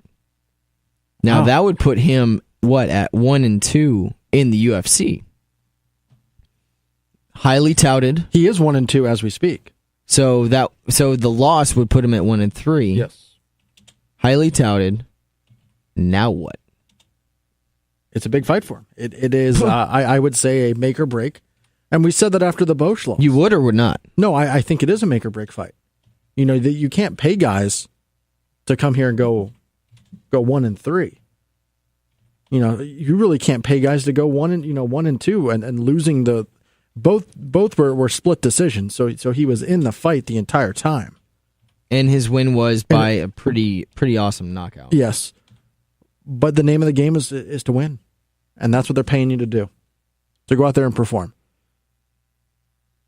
So you don't think the split decisions give him enough credit? No, I don't think so. It might give him one extra fight. Depending on what his contract was going into this. Well, no, it doesn't matter what the contract is. I mean, if it was an 8-fight deal, it's not guaranteed. They cut you. You know, go back to Bellator. I think they would take him back with open arms. And then, I mean, but where do you go from there? You lose. You're this, highly coveted free agent that the UFC wants. You're this guy who hasn't lost in forever. You come over and you go 1-3 in 4 fights. Do you really think Bellator is not what happens? You go back to Bellator and now you start winning and you go on that win streak again. What are you saying about your company? What does that say about your company and your fighters? On which side of this equation? I'm talking about the Bellator side. Because Bellator is now taking a risk, saying this guy was 1-3 in the UFC. He comes here and doesn't lose for 3 years. What does that say about our talent? Yeah, I would say that Bellator would be in a little bit of trouble, saying, our guys seem a little soft. Just because he had that dominance. Now, there are other fighters that leave the UFC and go somewhere else, but they haven't fought for that particular organization before. So there's not as much riding on that contract. So what do you think he does if he were to lose and if the land of what ifs? I don't know. I disagree with you. If I'm Bellator, I say maybe we don't bring you back. Okay. Maybe you said, you had your chance to stay with us. Yeah, I mean, you left. You make the your bed. The grass isn't greener on the other side. You make your bed. You have to sleep in it. So it's bye. You've already had your turn. They can't get a good Impact Wrestling deal with him either. It's the popular thing right now, right? That's their it's the selling lure. point. Yeah, two companies cannot pay you. That's the carrot they dangle in front of fighters. Two companies, but they only have one checkbook. Viacom. Well, is Bellator owned by Viacom? I was pretty sure that was one of the big controversies between Bellator and UFC is UFC was taking shots at Bellator considering Viacom was their bankroll. Yeah, the parent company is Viacom. So that's one of the reasons why they have such a good production for their television, for their pay-per-views, because they have all the experience with Viacom and Spike and everybody. UFC does it on their own until Fox. Which is still, I mean, everything is run UFC. I think it's all run by the UFC people. Their team comes in and they take care of it. It's produced and it's distributed to Fox. But I could be wrong. I've been wrong before. Once. Or twice. I was giving you more credit. Yeah. Let's see. The miscellaneous assets. Looking on Wikipedia. Bellator MMA. That'd be nice. As a miscellaneous asset. Yeah, so is the Bubba Gum Shrimp Company. Yeah, owned by Viacom. Interesting. Teenage Mutant Ninja Turtles. What don't they own? Well, I mean, they diversify. They are diversified. They diversify. None of those are really too surprising. Like, they did the Ninja Turtles, and they probably, had a hand in Forrest Gump, so. Yeah. Good call, Frank. Good call. Paramount Pictures. So there you go. Yeah. Paramount. Let's see. So you don't think that they being Bellator, would take... I don't think that would be prudent of them. I think they would have to realize his lack of capability to perform in UFC. They have to say, ask the exact same question you asked. What if we take him back? If he was that good with us the first time, he leaves, he goes there, fails. I'll go ahead and put it that way. Fails. If we take him back and he makes another run, what does that say about our company? What does that say about our talent? But wouldn't you think the same thing could be said with the Rampage signing? No, because he wasn't with them first. But I think that plays a lot in this. Just in that aspect, situation. I'm looking at a big name fighter. Well, then let's get into the business model discussion. Okay. Oh yeah, we talked about that with Bjorn when he was on multiple times, right? And when he was in studio with us. What's their business model? It's the tournament. We are not trying to sign UFC cast-offs. Thank you. We keep our tournament style, our format. But also, what have we seen? We've seen a reality show, something that was done by UFC first. By Spike. That was done by Spike. We have seen them sign Rampage. Vladimir Matyushenko. So recently. Okay, yeah, recently. all that stuff has happened recently. But when it comes down to it, I just don't think they would sign Lombard, and more so because of what he did with Bellator first. If he had not been with Bellator first and he had not done well in the UFC, or if he had done well in the UFC, I think there is more of a chance of them going after and trying to sign him. But going from one organization to the next and laying an egg, I don't think they would want him back. Which makes perfect sense. Because then you lose all this credibility with your company. Sure. With one person. Well, one weight class. Mm-hmm. You have to assume with the other weight classes that it's the same. But you can't assume. Just because he lays an egg in the middleweight division, now the welterweight division in the UFC, and comes over to Bellator in one of those two weight classes and maybe fails. You can't say that the heavyweight division, the light heavyweight division, the lightweight division is in the same boat. But people will assume that, and they'll rush to judgment on that, and that will bring down your company. And to be perfectly honest, I think we see that way too often with MMA fans, more specifically probably with U.S. MMA fans. A lot of people jump to conclusions. It happens. That's the way our culture is nowadays. The media has a lot to do with it. And there are, in my opinion, way more fair weather fans in the U.S. than other countries like Japan or Brazil. Well, yeah, and we've talked about that in the past. When you go or you look at an event overseas, north of the border, Brazil, south of the border, they are there to watch the fights. They're there start to finish, and they're rooting for their countrymen. Here, it's not the same. You don't see the place going crazy. I mean, a couple of times, you may see it depending on the situation, chanting USA. But you usually they're fighting a Brazilian fighter too. Yes, or a little bit more so, a Brit. So you're saying Michael Bisping? Maybe. Okay. By maybe I mean yes. Yeah. So it's when someone plays the heel role from another country. I think that's what it is. Well, because they asked for it more. Yeah, but you didn't see that with Anderson. You didn't see the place chanting USA for Weidman. It was a pro-Anderson crowd. Very much so. Where in Brazil, if you flip it, Weidman is Brazilian, Anderson's American, no matter how impressive the champion is going down, I'm saying Anderson's now American coming down, they would root for Weidman. The whole place would root for Weidman.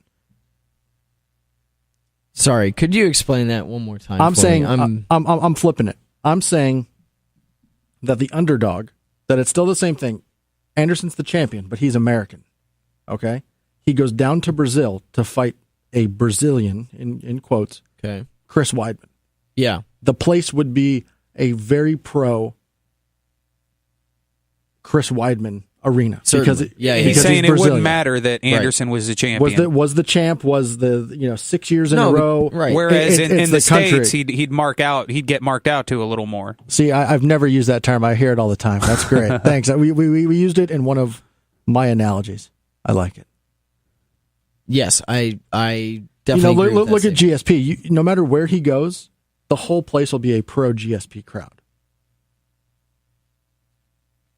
I think the only place where I disagree with you is if he went to Brazil, and that's not happening. Do you think so? Why? Why would he fight in Brazil? There's no reason for him to fight in Brazil. Exactly. There's no reason for him to fight in Japan. The only places he's fighting, Canada and Vegas. Yep, that's what I see. It. No other place. Because when he lost in Houston. I don't think that has anything to do with it. I don't think that would. I know it doesn't. I'm just trying to be an idiot. All right. You succeed. I try. You're welcome. So let's continue a little bit more of the Silva talk. Cesar Gracie did Cesar, whatever, went on last week, said Silva lost. We're going to see this happen more often. I'm not buying it. I don't buy that at all. Again, I don't want to beat a dead horse too much, but you can. But I'll tenderize the horse a little bit more. He was Alistair Overeem. I just had to think of that. All right. Oh, imagine that fight. Yeah. Silva versus Overeem. I thought you said the dead horse against Overeem. Continue. Continue quickly. Overeem wins by knife to the jugular. Silva is going to be coming back. I think he's going to be coming back a whole lot better than people think. Some people say that he'll still show his ass. He'll still be cocky. I don't think he will. Yeah, I think he learned from his mistake, and by being guaranteed a title shot, who cares if you lose? He was tired.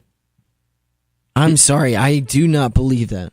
I do. What, that he didn't care? Yeah, absolutely not. I think that is the biggest bullshit ever. If you don't care anymore, he showed it from the beginning. He didn't show up to events. You're getting paid the same whether you win or lose. You're going to make the same amount of money. And if you lose, you're still going to get that fight again where you're going to make the same amount of money. You are guaranteeing yourself another fight. That is crap. All right, so let's look to the fight this weekend. UFC on Fox. I believe it's UFC on Fox 8 from Seattle. Starting off the night on Fox, Liz Carmouche, Jessica, I believe it's... Don't get it wrong. Hold on. Don't get it wrong now. Sound out your vowels. Yeah, I know. Just go ahead. I got Andrade. Carmouche. You got Carmouche? Yeah. I'll take Liz Carmouche. And it's Jessica Andrade. Andrade. All right, Robbie Lawler, Bobby Volker. Robbie Lawler. Late replacement coming in to fight Robbie Lawler. I'm going to take Robbie Lawler. Yeah. Your co-main event of the evening, suit and tie Rory McDonald, Jake Ellenberger. Huge fight in the welterweight division. I'll take Ellenberger. I'll take Rory McDonald. And the main event of the evening, the flyweight championship, Demetrius Mighty Mouse Johnson. It's hard to go. John Moraga. It's hard to go against Mighty Mouse in his hometown. Yeah, there's no way Moraga has a chance. Will it be an exciting fight? Yes, the little guys can be a little exciting sometimes, but decision unanimous for really. Yeah, I'm going to go with a finish in the 4th round. No way. Yes. Wow. All right. Want to thank everybody for tuning in this week. I guess we broke news that next week we'll be in studio again with Matt the Hammer Hamill. Absolutely. Subject Sweet. to appear. Yes. Twitter's scheduled at KO Wegs. Sean KO Radio. Anything in last, Frank? No, man. I'm looking forward to having you guys in studio again next week. Make a habit of this. It's going to be fun. Awesome. Thanks very much to Radio IO MMA Weekly. Have a great week, guys. Talk to you next week.